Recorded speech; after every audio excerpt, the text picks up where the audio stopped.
This video is about economics and finance, more specifically the difference between economic and socioeconomic and sociopolitical systems. In the academic study of human societies, it is crucial to delineate the boundaries between distinct but interrelated fields. Pure economics and finance represent foundational disciplines that focus on the mechanics of markets, resources, and financial systems. In contrast, socioeconomic and sociopolitical systems such as capitalism, communism, socialism, and even fascism integrate these economic principles within broader frameworks of social and political organization. Pure economics is the systematic study of how individuals, businesses, and governments allocate resources. It employs models and theories to understand and predict economic behavior and outcomes, focusing on the mechanisms of markets, pricing, production, and consumption. Key branches of pure economics include microeconomics and macroeconomics. Microeconomics examines the behavior of individuals and firms in making decisions regarding the allocation of scarce resources. It explores concepts such as supply and demand, market equilibrium, and consumer choice.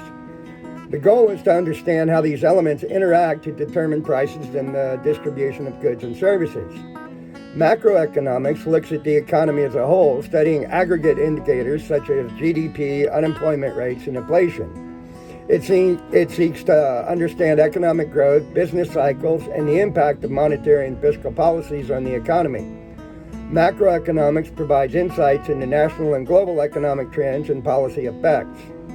Finance, distinct from pure economics, focuses on the management of money, investments, and financial institutions.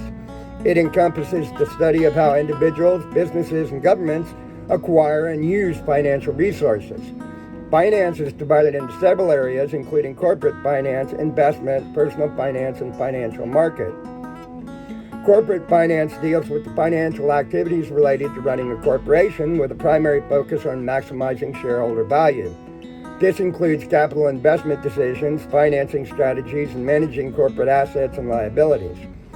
Investment involves the allocation of resources into assets with the expectation of generating returns. It covers portfolio management, asset pricing, and risk assessment. The study of investment seeks to understand how to optimize returns while managing risks. Financial markets facilitate the buying and selling of financial instruments such as stocks, bonds, and derivatives. These markets play a crucial role in the allocation of capital and the functioning of the economy throughout the societal structures within the sociopolitical framework or nation state. Excuse me. Finance studies the behavior of these markets, their efficiency, and their role in economic stability for the existing nation state. Socioeconomic and sociopolitical systems such as capitalism, communism, socialism, and fascism integrate economic principles within the broader context of social and political organization.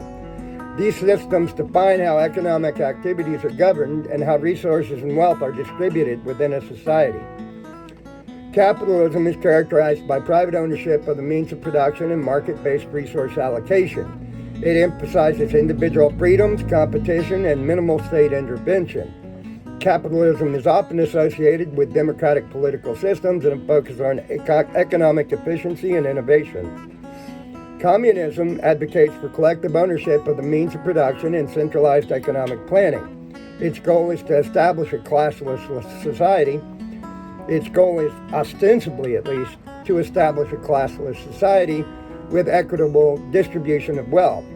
Communism typically operates within authoritarian political frameworks, emphasizing state control over all aspects of economic and social life. And there's, again, many different aspects of the existential nature of human and the individual human experience that, like true anarchy, not to be confused with chaos, will prevent many of these sociopolitical systems from functioning in anything more than minimalist township or an isolated piece of property, or otherwise in smaller, more manageable, established locations. So socialism seeks to balance individual and collective ownership with a focus on reducing income inequality and providing comprehensive social services.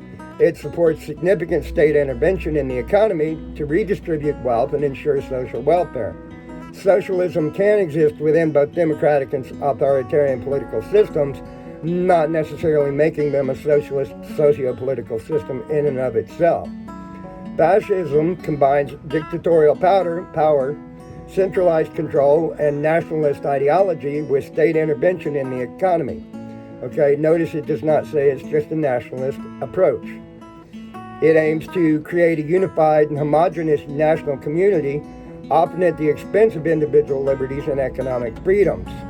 Fascist regimes use economic policies to reinforce their political and social goals. The primary distinction between pure economics and finance on one hand and socioeconomic and sociopolitical systems on the other lies in their scope and objectives.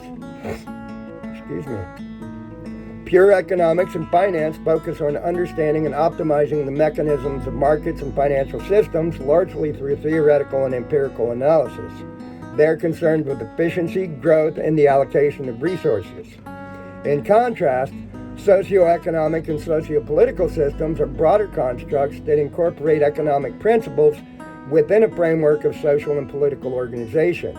These systems prescribe specific ways of organizing society and the economy based on ideological goals, ostensibly, again, lacking any realistic approach to human nature and the individual human experience. These systems prescribe more specific ways of organizing society and the economy based on ideological goals such as equity, social welfare, national strength, or even individual freedom. They encompass policies, institutions, and cultural norms and abnormalities that shape the economic behavior and social structure of the society as a whole. While pure economics and finance provide the foundational tools and theories for understanding market mechanisms and financial management, socioeconomic and sociopolitical systems offer a more comprehensive framework that integrate these economic principles within the broader social and political objectives. Recognizing the unique and separate nature of these fields is essential for any kind of nuanced understanding of how societies organize their economic activities and address the complex interplay between economic efficiency, social equity, and political governance. Creating an economic system entirely separate from a socioeconomic or sociopolitical ideology is theoretically very appealing, but practically a much more challenging feat to accomplish.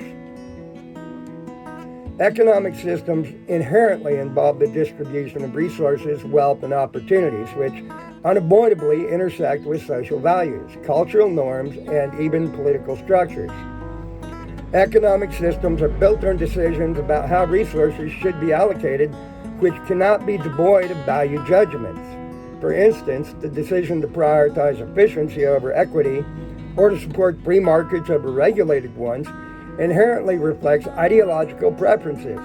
These preferences are and will always be influenced by cultural, social, and political values. The way an economic system distributes wealth and power also influences social structures and political dynamics. For example, a capitalist system that rewards innovation and risk-taking may lead to significant wealth disparities, which in turn affect social cohesion and political stability. Conversely, a truly socialist system that emphasizes wealth redistribution aims to achieve social equity, but may impact economic efficiency and innovation primarily through the destruction of incentive for personal motivation and personal success. The extent to which a government intervenes in the economy is a core aspect of both economic systems and sociopolitical ideologies. Decisions about taxation, welfare, labor laws, and even property rights are deeply political and reflect ideological stances on the role of the state versus the market. Don't believe me? Try and get an allodial title for anything you own. Economic systems do not operate in a vacuum. They are embedded within specific historical and cultural contexts. These contexts shape and are shaped by socioeconomic and sociopolitical ideologies. For instance, the development of capitalism in the West is deeply intertwined with the historical processes of industrialization, colonialism, and liberal democracy. In practice, Implementing an economic system requires institutions and policies that are influenced by political and social considerations. Economic policies are designed, enacted, and enforced by political entities that reflect the prevailing sociopolitical ideologies. For example, central banking policies, trade regulations, and even social safety nets are all implemented within the framework of the existing political and sociopolitical systems in place. Most modern economics are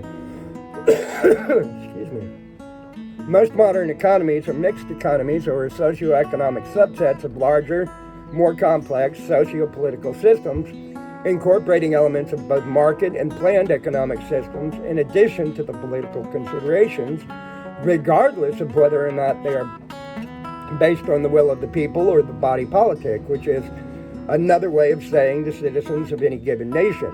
Corporations are persons, but they are not people. There's a very distinct and objective legal differentiation there.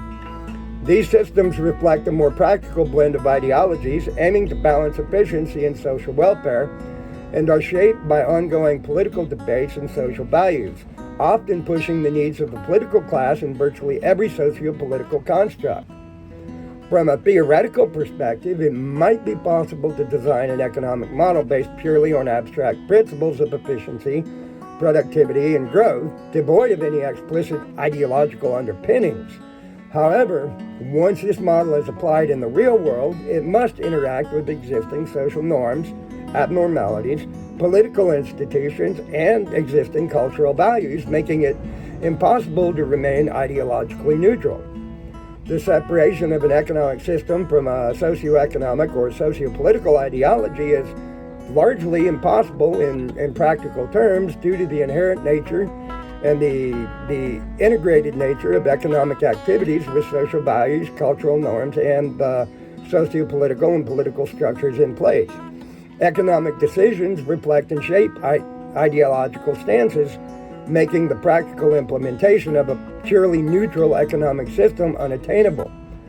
Understanding this interplay is crucial for comprehensively analyzing and designing economic policies that consider both efficiency and equity within political and socio-political contexts. It is for these, among other reasons, that we must concede that it is virtually impossible to realistically implement a purely economic or financial system. We also vehemently deny any claims or accusations of being communist, socialist, or otherwise tied to any singular socio-political system, even including pure capitalists, even as we seek to introduce more sustainable economic models that may share many common factors with modern capitalism in its present form, and which are in fact necessary to prevent conflict or disruption to the existing socio-political systems in place. The idea, as previously noted in multiple articles and videos, is to establish more of a parallel system that works in complete conjunction with and in complete support of the legally elected and duly recognized governmental agencies and governmental bodies in place, in hopes that such a supplemental, if not purely economic approach, may, in fact, continue to function regardless of what may or may not become of the socio-political systems in place.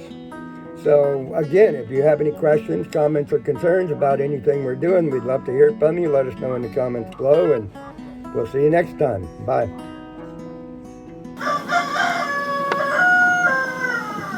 Please like, share, subscribe, and comment below. Music by Hatman.